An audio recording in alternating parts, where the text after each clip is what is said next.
Until your voice no longer begs to be heard, no one will truly listen. Have you ever felt this profound ache, this soul, deep frustration of speaking your most sacred truths into a void, only to be met with the hollow echo of indifference? If you have ever felt like an invisible ghost in a crowded room, pouring your heart out while others simply glaze over, know that you are not alone and you are not broken. This experience is not a sign of your insignificance, but a sacred invitation from the universe to a much deeper awakening. If this message already strikes a chord deep within your spirit, let the universe know by typing "I am ready" in the comments. And consider subscribing to join a community of souls who are also learning to speak from their true, unshakable center. This isn't just a video, it's a signpost on your destined path. You must understand, there is a profound and divine reason people don't truly listen to you. A reason your most carefully chosen words seem to evaporate into thin air, landing with no impact, no resonance, no echo. There is a sacred logic to why your wisdom, no matter how profound, is met not with reverence, but with a quiet, polite disinterest that stings more than any outright rejection. The room goes quiet, not in awe of your truth, but as a silent testament to a disconnect they can feel but cannot name. It's an unsettling quiet, a stillness that screams of a missed connection, leaving you to wonder if your very frequency is incompatible with the world around you. This feeling of being unheard is one of the most painful trials of the spiritual journey, a crucible designed to test the very foundation of your being. The truth, a truth that might be difficult to swallow, is that this is not about what you say, but the energy from which you speak. It is not because your words are wrong, it is not because you are weak, and it is most certainly not because your soul does not matter. The truth is harder, more subtle, and it points directly to the spiritual armor you wear. People don't listen because they can feel the part of you that is still bleeding, the part of you that still argues with the ghosts of past invalidation, the part of you that still seeks a healing balm from the very world that inflicted the wound. They feel, on a primal, intuitive level, the part of your energy that is broadcasting pain disguised as logic, projecting deep-seated insecurity disguised as a confident opinion, and broadcasting a desperate hunger for authenticity while being disconnected from your own source. People can tell, not with their minds but with their souls, when your words are coming from a place of lack, from a wound seeking a witness, instead of from a centered, self-possessed knowing.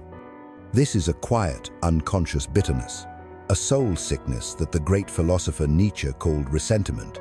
It is the subtle, corrosive energy that builds in the hearts of those who feel powerless, those who have unknowingly handed their sense of worth over to the outside world for judgment. It is the vibration of the perpetually misunderstood, the quiet rage of the soul that feels unseen. This isn't a loud, overt anger. It's a fractured foundation, a constant, low-grade hum of seeking approval that others unconsciously sense and recoil from.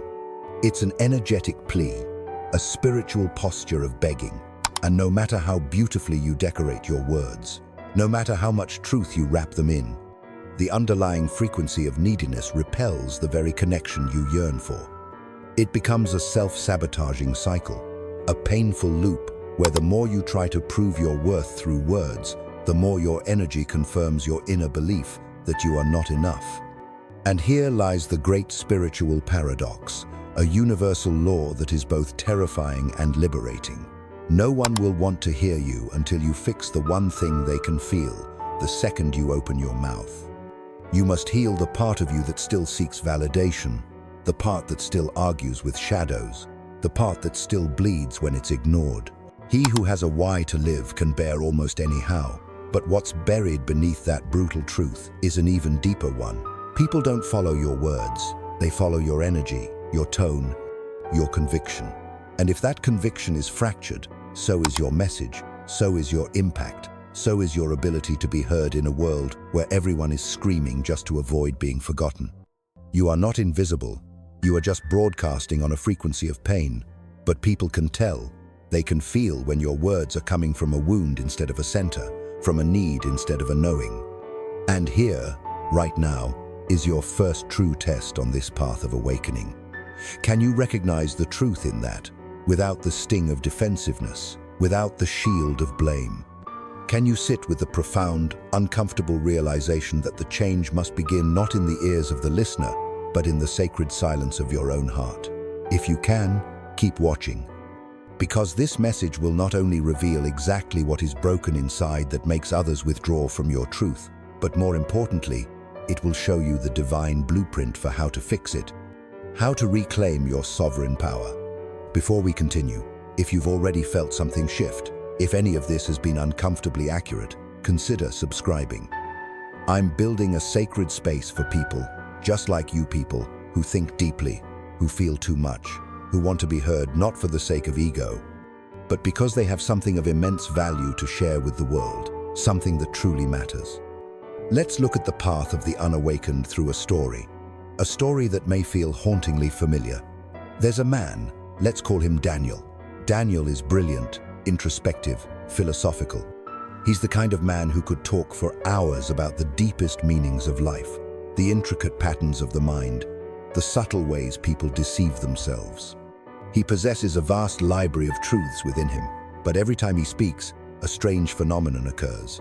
People's eyes glaze over. They offer a polite, yet hollow, "Yeah, totally," before masterfully redirecting the conversation to something infinitely more shallow. Daniel feels it every time, that sharp, cold sting of invisibility. He doesn't understand why it happens. He believes he is offering a gift of insight, but he keeps trying harder, sharing more, speaking with more passion, unaware that his passion is laced with the energy of desperation. What Daniel doesn't realize is that his words aren't landing because they are soaked in need. He's not just sharing truth, he's trying to be the truth, so that someone, anyone, will finally see him and validate his existence.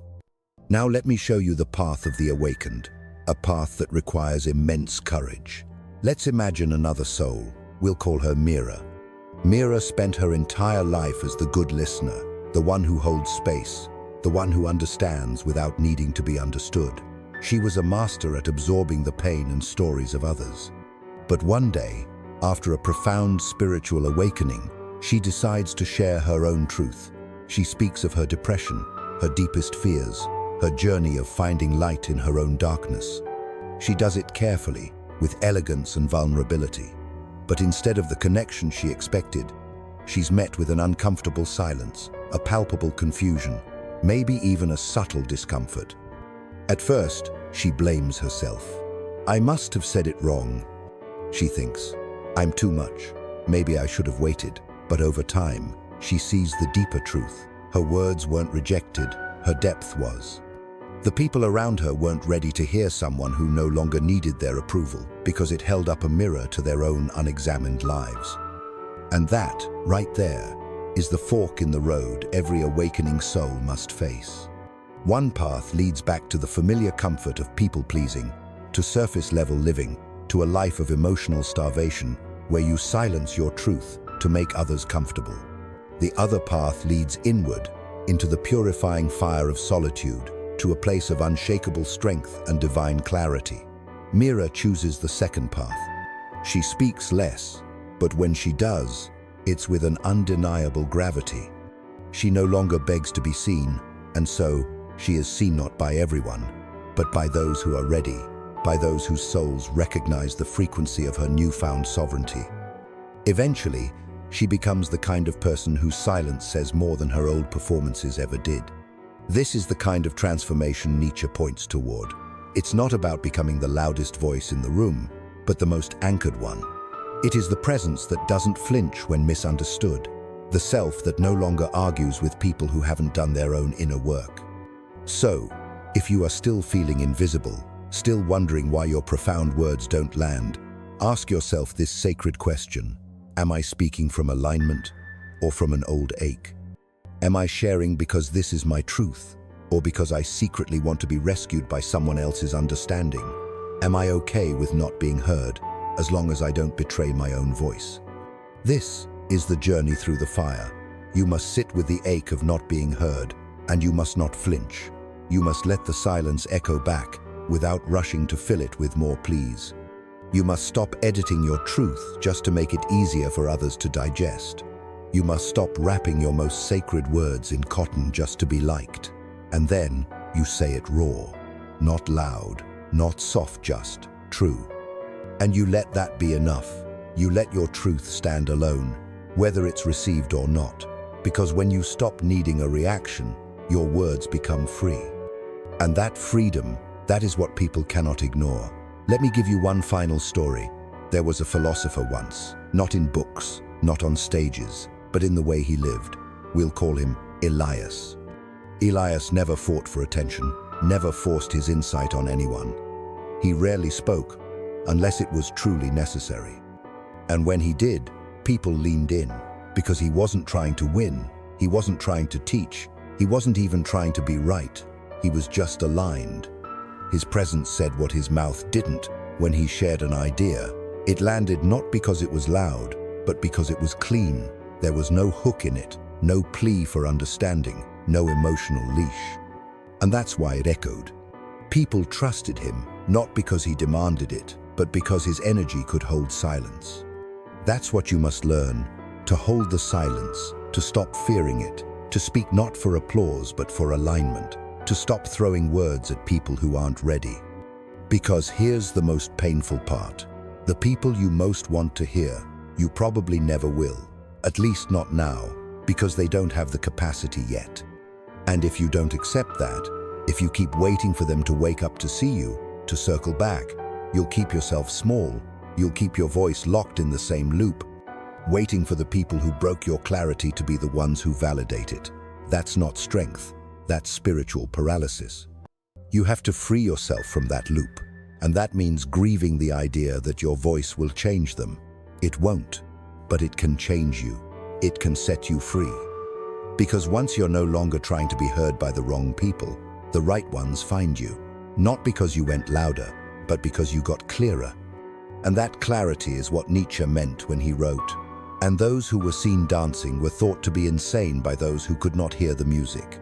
You're not insane. You're just playing a melody others haven't learned to listen to. Don't mute it. Don't slow it down to match their rhythm. Keep playing, because eventually someone will hear it.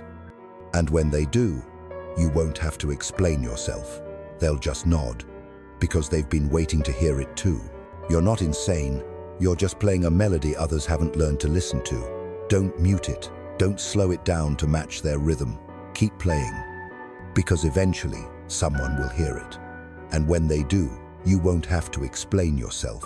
They'll just nod, because they've been waiting to hear it too. Because your voice, your true voice, is not a tool for approval. It's not a currency for attention. It's not even a bridge for connection, not at first. It's a mirror, a living reflection of your alignment, your clarity, your being. And when you speak from a fractured identity, from insecurity, from spiritual hunger, from the ache of being unseen, your words are no longer mirrors, they're shields. And people feel that. They may not know why, but they back away. Not because you're too intense, but because you've stopped being real.